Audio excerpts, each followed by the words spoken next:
आज हालांकि लोगों को पसंद नहीं है कि मैं अपना काम छोड़ के इन चीज़ों के बारे में लोगों को जागरूक करूं, तो वो बहुत ही अजीब सी बातें बोलते हैं, कमेंट्स करते हैं। ज़्यादातर लोग थैंकफुल हैं कि मैंने उन्हें अवेयर किया और उनके एक्सपीरियंसेस बताते हैं कि उन्होंने भी ये चीज़ें झेली हैं। लेकिन खैर, एक चीज़ और मुझे आज पता चली जिसके बारे में मुझे बात करनी थी और मुझे बताना था। आज मैंने एक वीडियो देखा, वो स्टिंग ऑपरेशन था जिसमें एक डॉक्टर का स्टिंग ऑपरेशन किया जा रहा है और वो डॉक्टर बता रहा है कि हम पेशेंट के अंदर पथरी डाल सकते हैं और फिर हम उनसे कहेंगे कि आप पथरी निकलवाओ, ऑपरेशन करवाओ, और इस चीज़ के हमें गवर्नमेंट कुछ 25-26 हज़ार कुछ बोल रहा था शायद के देती है। तो ये मुझे समझ में नहीं आया, क्या ये हॉस्पिटल गवर्नमेंट का है, क्या वो डॉक्टर गवर्नमेंट का है? तो इसमें गवर्नमेंट कैसे इन्वॉल्व है ये मुझे नहीं पता। इंस्टाग्राम पे वो रील देखी मैंने और ये तो मुझे पता है कि बहुत सारे स्कैम्स मेडिकल के हो रहे हैं। पिछली बार मैंने एक मेडिकल स्कैम के बारे में वीडियो बनाया भी था, लेकिन जो मुझे डिलीट करना पड़ा। तो मेडिकल स्कैम्स बहुत तरह के होते हैं। एक होता है कि आपको टेस्ट करने के लिए बेमतलब कहा जाता है जबकि आपको ज़रूरत नहीं है। पुराने ज़माने में तो डॉक्टर नस पकड़ के बता देते थे कि आपको क्या प्रॉब्लम है। आजकल के डॉक्टर्स उतने कॉम्पिटेंट नहीं हैं, तो ठीक है, उन्हें वो सिखाया नहीं गया तो उन्हें कैसे पता होगा, और पता भी होगा तो उन्हें कमीशन मिलती है। तो इसके लिए वो ज़बरदस्ती के आपको हॉस्पिटलाइज होने को बोलेंगे, आपको टेस्ट कराने को बोलेंगे। तो सेफ्टी के लिए ठीक है, लेकिन जहाँ टेस्ट करने आप जाते हो वहाँ पर दुनिया भर के स्कैम्स होते हैं।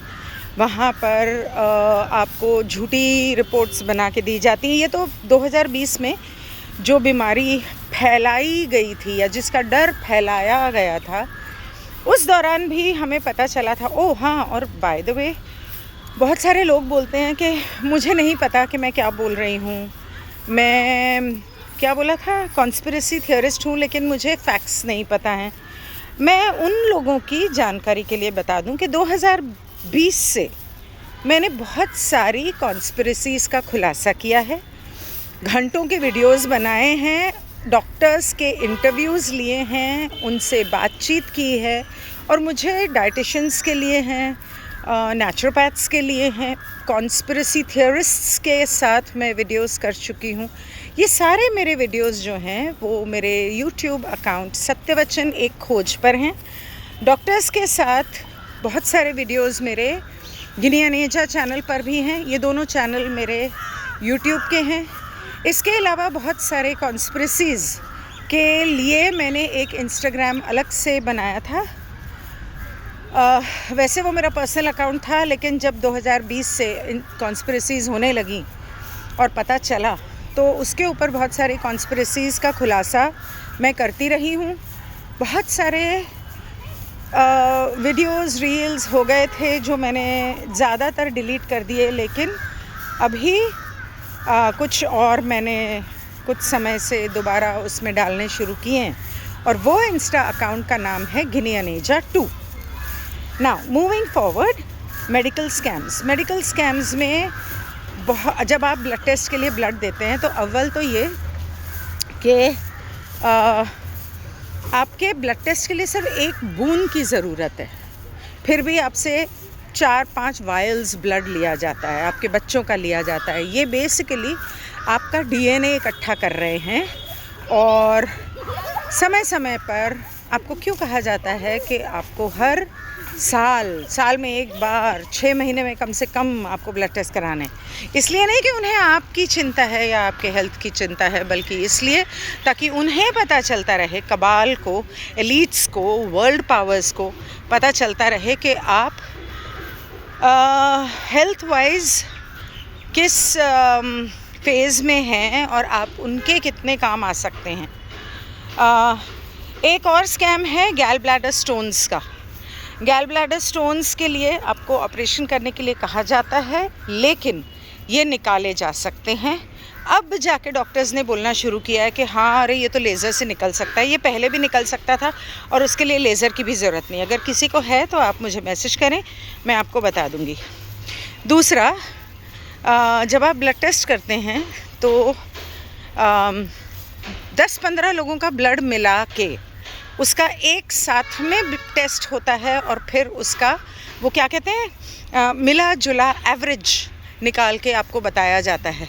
अनलेस डॉक्टर अगर उसको बोलेगा कि ये मेरा पेशेंट है, इसका अलग से करना, इसी चीज़ की कमीशन लेता है डॉक्टर, तो शायद आपका अकेले का वो करें। फिर एक चीज़ और आती है कि जब आपको बोलते हैं कि आपको हॉस्पिटल में एडमिट, मैं बहुत शॉर्ट में बता रही हूँ आपको, इसमें डिटेल में जाएंगे तो बहुत लंबी लंबी चीज़ें, फ़िलहाल इंस्टाग्राम पे मैं इतना लंबा डाल नहीं सकती। तो जब डॉक्टर्स आपको बोलते हैं कि आपको ज़िंदगी भर गोली खानी है, कोई भी बीमारी ऐसी नहीं है जिसके लिए आपको ज़िंदगी भर गोली खानी है। हर बीमारी आपकी डाइट से, अल्कलाइन वाटर फास्टिंग से, आयुर्वेद से ठीक हो सकती है। और मैं ये कहने चाह रही थी कि हॉस्पिटल में एडमिट होने के लिए जब आपको बोला जाता है, हॉस्पिटल में अगर आपका मेडिक्लेम है तो आपका लंबा चौड़ा बिल बनेगा। और आजकल मेडिक्लेम के बिना कोई रहता नहीं, क्योंकि खर्चा बहुत आता है हॉस्पिटल में एडमिट होने के लिए। हॉस्पिटल में एडमिट हुए बिना भी इलाज हो सकता है, ऐसा नहीं है कि नहीं हो सकता, पहले भी होता था। पर आपसे पैसे, और हॉस्पिटल में जब आप एडमिट होते हैं ना, आपसे एक दिन का अगर वो 25,000 खर्चा करवाते हैं तो असल में उनका खर्चा पता है हॉस्पिटल में कितना होता है? मुश्किल से 1,000 रुपया पर डे, या शायद उससे भी कम, 500-600। इसके ऊपर भी एक वीडियो आया था, उसके अंदर पूरा डिटेल में बताया था कि ये कितना बड़ा स्कैम है। मेडिक्लेम उससे भी बड़ा स्कैम है। सारे इंश्योरेंस एजेंट्स हॉस्पिटल से मिले हुए होते हैं और पहले आपको कुछ बोला जाएगा, अगर आपने उन्हें नहीं बताया कि आपका मेडिक्लेम है, जैसे ही आप मेडिक्लेम बोलोगे वैसे ही उनका सुर बदल जाएगा और वो अलग तरीके से आपका इलाज करेंगे और अलग तरीके से। इसीलिए आपको कहा जाता है कि हमें पहले बताओ कि आपका मेडिक्लेम है या नहीं। अगर आप बाद में बताएंगे तो आपका कैशलेस होगा नहीं। बहुत सारी चीज़ें हैं। इसके अलावा जब आप हॉस्पिटल में जाते हैं तो आपको बहुत सारी चीज़ें लाने के लिए कहा जाता है जिसकी ज़रूरत भी नहीं है। जो एक्चुअली हॉस्पिटल में एडमिट होने का फ़ायदा क्या है? हॉस्पिटल को खुद देना चाहिए।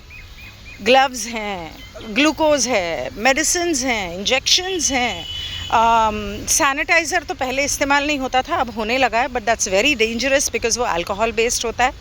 और इस तरह की बहुत सारी चीज़ें, ये तो हॉस्पिटल का काम है कि इसको इस्तेमाल करें। उसके लिए पट्टी अगर हो रही है तो पट्टी वगैरह, टेप, ये हॉस्पिटल का काम है।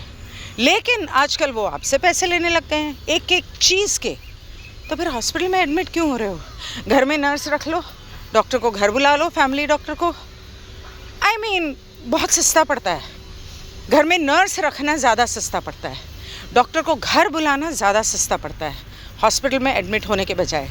हॉस्पिटल में बहुत सारे ऐसे हॉस्पिटल हैं जिनकी कहानी है कि इस हॉस्पिटल से ज़िंदा बच के कोई बाहर वापस नहीं आता। एक बार इस हॉस्पिटल में गया तो खैर, मैं ऐसे बहुत सारे केसेस को जानती हूँ। तो अगर आप doctor, allopathy, hospitals, mediclaim, blood tests, surgery, मेरी एक दीदी हैं, उनके पैर में उनका फ्रैक्चर हुआ था। उनके डॉक्टर ने बोला कि सर्जरी करनी पड़ेगी फ्रैक्चर के लिए। सर्जरी की। सर्जरी के बाद आज मेरे ख्याल से 2 साल हो गए हैं। वो चलती हैं तो पैर सूज जाता है और बैठी रहती हैं, आराम करती हैं तो फिर भी ठीक रहता है, लेकिन चलने लगती हैं, पैर में दर्द होता है, सूजन होती है। कैसी सर्जरी की है उसने? और ये बहुत बड़े शहर की बात कर रही हूँ, अच्छे बड़े डॉक्टर की, बड़े हॉस्पिटल की बात कर रही हूँ। ये हाल है डॉक्टर्स का। You have to be very very careful what doctor you go to and what treatment you follow. Ayurveda हर चीज़ में इस्तेमाल नहीं हो सकता, लेकिन एलोपैथिक डॉक्टर के पास भी जाते हो तो थोड़ा सा अपना दिमाग इस्तेमाल करो। उनके ऊपर पूरी तरह से डिपेंडेंट रहना आपकी सेहत के लिए हानिकारक हो सकता है। Thank you.